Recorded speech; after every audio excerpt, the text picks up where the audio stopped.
Bondia Hassan Mwakinyo, mmoja katika mabondia wakubwa kabisa kutoka hapa nchi ya Tanzania, ameweza kushikiliwa na miongoni mwa michongo ambayo imeweza kumpelekea kukamatwa na kupelekwa katika kituo cha polisi na vitu vingine kama hizo. Hapo kuonekana kwamba kuna dogo mmoja ambaye alikuwa amemnyanyasa, amempiga vibaya sana, na watu kurais kutaka hame katika maeneo pale ya Tanga ambapo alikuwa anaishi, na majirani zake kumchukia na vitu vingine kama hizo, hapo kuonesha kwamba kitu ambacho alikuwa akikifanya sio kitu ambacho watu wanakipenda. Bwana Hassan Mwakinyo amekuwa akiandamwa na baadhi ya michongo kadhaa hapa katika kipindi hiki cha katikati, kuonesha kwamba Hassan Mwakinyo pale ambapo alikuwa anaishi alikuwa anafuga mbwa kama 6 hivi. Moja katika dogi ambazo alikuja kuzisifia pale akisema kwamba mbwa wake akiweza kuwafuga vizuri, akiweza kuwatumia vizuri, ana uwezo wa kununua hata BMW. Na hii hapa inaonyesha kabisa kwamba mbwa wake sio mbwa wa mchezo, ni mbwa ambao wana thamani kubwa sana na ni wakubwa. So inaonekana kabisa kwamba katika maeneo ambayo Hassan Mwakinyo anaishi pale Tanga ni maeneo ambayo kuna matunda mengi. Inasemekana kwamba yule dogo alikwenda pale kuchukua nazi na akaonekana kama ni mwizi, na Hassan Mwakinyo akaamua kumshikilia.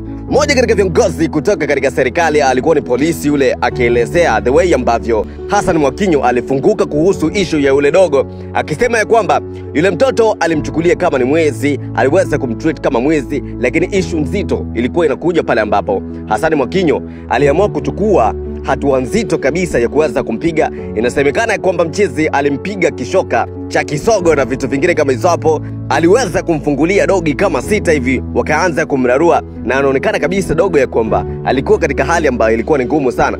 Miongoni mwa watu ambao walikuwa wakifunguka kuhusu mchongo wa Hassan Mwakinyo juu ya huyu dogo ambaye alikuwa amedhuriwa vibaya sana, inasemekana kwamba jamaa alikuja kumpiga dogo vibaya sana. Alikuwa anampiga dogo, anapiga kelele usiku, then mchizi akawa anasema kabisa kwamba wewe leo ninakuua kabisa.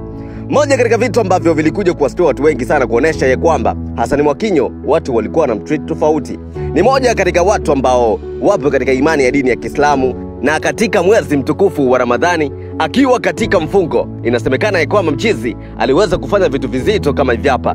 Moja katika vitu ambavyo vinakuja kuacha alama kubwa sana ya kuuliza kwamba ni kwa nini Hassan Mwakinyo kufanya michongo kama hii hapa, lakini hakuna uhakika zaidi, kwa sababu Hassan Mwakinyo bado anaendelea kushikiliwa na serikali, kuonesha kwamba kuna uchunguzi ambao unafanyika kuhakikisha kwamba ni kweli ama ni aje.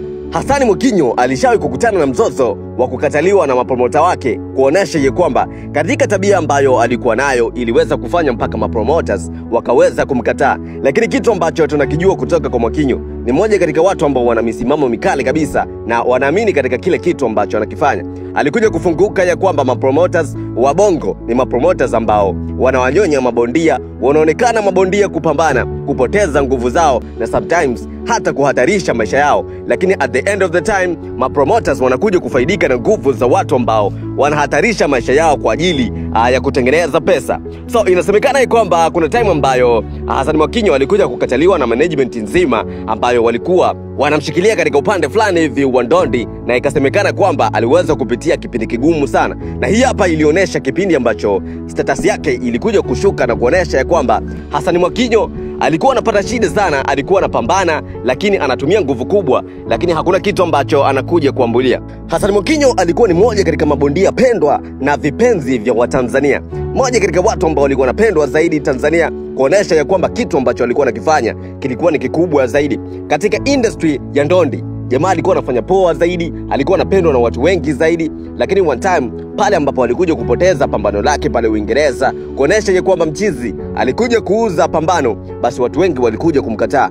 Hapo ndo ilikuwa mwanzo wa Hassan Mwakinyo kupambana zaidi, kuonesha kwamba anatumia nguvu kubwa zaidi, lakini matokeo yalikuwa ni hamna. Watu waliweza kupoteza imani juu ya Hassan Mwakinyo na kuona kwamba kama mchizi anaweza kuuza pambano, aliweza kuwaibisha Watanzania na kuonesha kwamba lile pambano alikuwa anaweza kabisa kushinda, lakini one time alikuja kupoteza kiuzembe zaidi na kaonesha sababu ambazo ni dhaifu na hazina mashiko. Moja katika vitu ambavyo vilikuja kusababisha watu wengi sana kumchukia Hassan Mwakinyo na kuonesha kwamba Hassan hakuna kitu ambacho alikuwa anakifanya cha maana sana cha kufanya aweze kupendwa na watu zaidi. So hii hapa ilikuwa ni moja katika michongo ambayo ilileta sintofahamu fulani hivi kwa Hassan Mwakinyo, lakini ukiambatana na huu mchongo ambao ameweza kufanya Mwakinyo wa kuweza kumpiga mtoto mdogo, tena mwezi mtukufu wa Ramadhani. Moja katika michongo ambayo inasababisha watu wengi sana kuongeza chuki dhidi ya bondia huyu Hassan Mwakinyo. Lakini uchunguzi bado unaendelea. Mimi ninashauri ya kwamba bado tusikilizie uchunguzi wa serikali kwamba itatoka vipi. Labda inawezekana ya kwamba ile ni michongo tu, ni kama upepo. Inawezekana ni kweli Hassan Mwakinyo hakuna kitu ambacho ameweza kukifanya. Labda tusikilizie, lakini pia unaweza kanipanga hapo kwenye uwanja wa comment. Hii issue ya Hassan Mwakinyo na mchongo wa udogo, labda wewe umeweza kupokea kwa namna gani? Nipange hapo kwenye uwanja wa comment. Mimi naitwa G2 One Time, G2 One TZ, official Genius, na hii hapa ni G2 Media.